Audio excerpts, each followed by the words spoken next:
Bro, ನನ್ನ ಡೌಟ್ನ express ಮಾಡಿದ್ರೆ ನೀವು ಅದನ್ನ ನಂಬ್ತಾ ಇಲ್ಲ.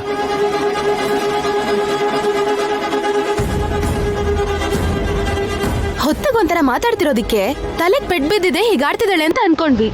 ಇವಾಗ ದೊಡ್ಡತ್ತೆ ಆತ್ಮ ಬಂದ್ರು ಇವಳು ಕಾಣಿಸ್ತಿಲ್ಲ ಅಂತಂದ್ರೆ ಇವಳು ನಮ್ಮ ಅಕ್ಕನೇ ಅಲ್ಲ.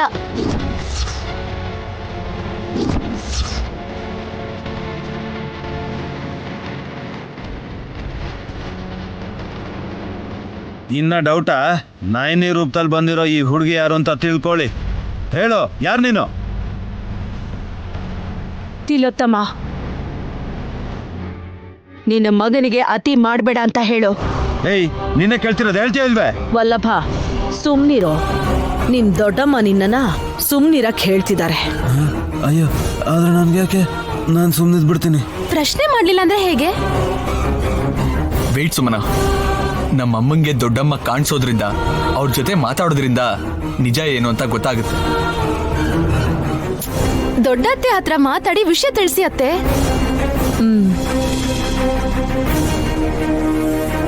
ಈ ಕನ್ಫ್ಯೂಷನ್ಗೆ ದೊಡ್ಡಕ್ಕನೇ ಕ್ಲಾರಿಟಿ ಕೊಡಕ್ಕಾಗೋದು. ಆದ್ರೆ ಅಮ್ಮ ಹೇಳ್ತು, ನಮಗ್ ಕೇಳ್ಸಲ್ಲ ಮಾವ. ನಾನ್ ನಿನಗೆ ಹೇಳ್ತೀನಲ್ಲ ವಿಶಾಲ್, ಅವರು ಆತ್ಮನ ನೋಡಕ್ ಸಾಧ್ಯನಾ?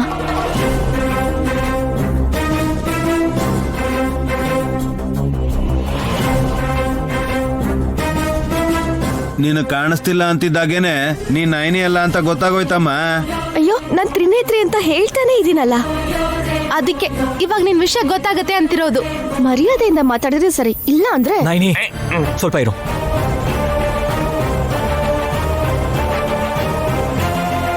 ಮಾಮ್, ನೀವು ಅಮ್ಮನ ಜೊತೆ ಮಾತಾಡಿ. ಅಮ್ಮ ಎಲ್ಲಿದ್ದಾರೆ? ಅಲ್ಲಿದ್ದಾರೆ ಕಂದ.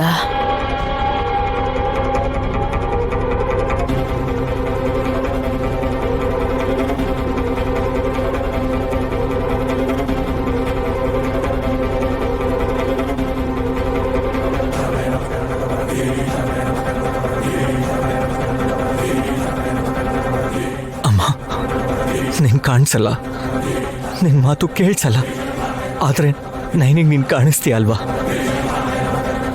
ನನಗೇನು ಗೊತ್ತಿಲ್ಲ ಅನ್ನೋ ಹಾಗೆ ಮಾತಾಡ್ತಿದ್ರೆ ಎಲ್ರಿಗೂ ಅನುಮಾನ ಬರುತ್ತೆ. ಯಾವಾಗ್ಲೂ ಬಂತ ಅನುಮಾನ. ನೀನ್ ಸುಮ್ನಿರೋ. ನೀವ್ ಹೇಳಿ ಅಕ್ಕ.